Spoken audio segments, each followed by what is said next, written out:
आणखी एक मोठी बातमी TWJ मध्ये राज्यातल्या शेकडो पोलिसांची गुंतवणूक आहे। वादग्रस्त TWJचा संचालक समीर नार्वेकरचा धक्कादायक व्हिडिओ समोर आलाय।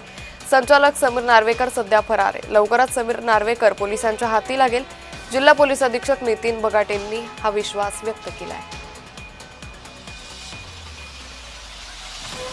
त्यामुळे संचालक समीर नार्वेकर सध्या फरार असल्याची माहिती ही समोर येते।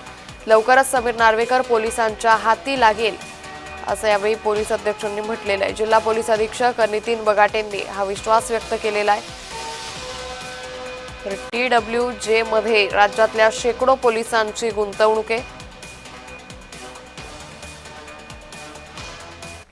हे नॉर्मल अकाउंटिंग आहे ना, त्याच्यावर ते शक्यच नाही, कारण ते फ्रॉड म्हणायचं ज्याचा होईल तोही मरेल आणि जो करेल तोही मरेल एकदम। कारण 11,000 लोकांचा राग आणि त्यात 1600 पोलीस इन्व्हेस्टर आहेत। SP पासून तर ते खरे कॉन्स्टेबल म्हणतात ना, चिपळूण तर अख्खा पोलीस DYSP चिपळूणचे काय नाव त्यांचं, राजेंद्र, बरोबर। त्यांचे तुमच्याकडे जवळजवळ कोटी 1.5 कोटी रुपये मला भेटणार होते ते। बापरे, म्हणजे त्यांनी पेट्रोलच्या दराविषयी समजलं ना। मी त्यांना फक्त विचारायला गेलेली की आमचे पैसे तुमच्या मुलांनी कुठं पळवलेत आणि तो कधीपर्यंत देणार आहे। तर त्यांनी या सगळ्या गोष्टीचं पोलीस स्टेशनला येऊन आता NC दाखल करून सांगतोय की आम्ही त्याला धमकवलंय म्हणून। गेल्या 3 महिन्यापासून आम्ही पोलीस स्टेशनच्या चक्रा काढतोय, EOWच्या पण चक्रा काढतोय का त्यांना विचारतोय का तुम्ही आतापर्यंत काय कारवाई केली, पण त्यांनी कोणत्याही प्रकारची कारवाई केलेली नाही। असं जवळजवळ 1200 ते 1500 कोटीचा घोटाळा समीर नार्वेकर आणि नेहा नार्वेकर यांनी केलेला आहे।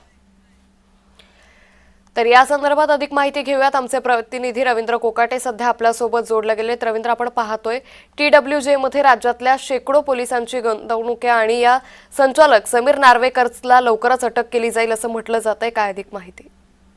अंकिता, जर आपण पाहिलं तर चिट फंड सारखे हे जे गुंतवणूकचे ज्या कंपन्या असतात या वेळोवेळी चिपळूणकर याला बळी पडताना दिसतात। त्यामधलीच एक TWJ कंपनी आहे। जवळपास 11,000 गुंतवणूकदार आहेत। कोट्यावधींची यामध्ये गुंतवणूक आहे। सध्याची आपण परिस्थिती पाहिली तर या गुंतवणूकदारांना व्याजाचा परतावा मिळालेला नाहीये। समीर नार्वेकर आहे TWJचा, तो संचालक आहे, तो फरार आहे।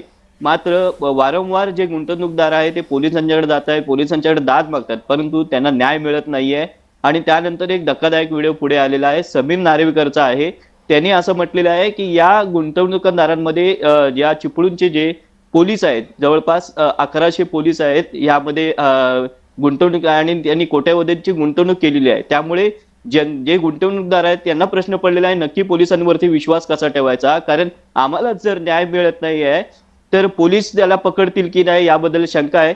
यासाठी नवीन जे पोलीस अधीक्षक आलेले आहेत नितीन बगाटे यांनी काल पत्रकारांशी माध्यमांशी संवाद साधलेला आहे। यांनी असं म्हटलेलं आहे की जिल्ह्यातले जे 4 पोलीस अधीक्षक आहेत हे समीर नार्वेकरचा शोध घेत आहेत आणि तुम्हाला लवकरात लवकर न्याय मिळवून देईन असं सुद्धा म्हटलेलं आहे। अंकिता, निश्चित। रवींद्र, खूप धन्यवाद आपण दिलेल्या सविस्तर माहितीसाठी।